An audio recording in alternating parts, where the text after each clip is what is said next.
kalibutan yun kayo mga tao.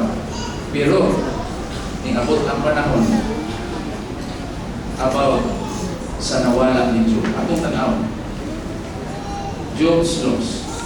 Sabihan, one day, ang katong iyang tanan na kadato, one day, sabihan, attack his ranch, took cattle and donkeys, killed cowboys, his flocks of sheep and shepherds, all destroyed by bush fire. Tanan niya nga mga karnero, 7,000 patay tanan. Ang iyahang tanan nga ranso sa donkey o sa iyahang mga baka na nahurot. Chaldeans raided his herds of camels and killed all the servants.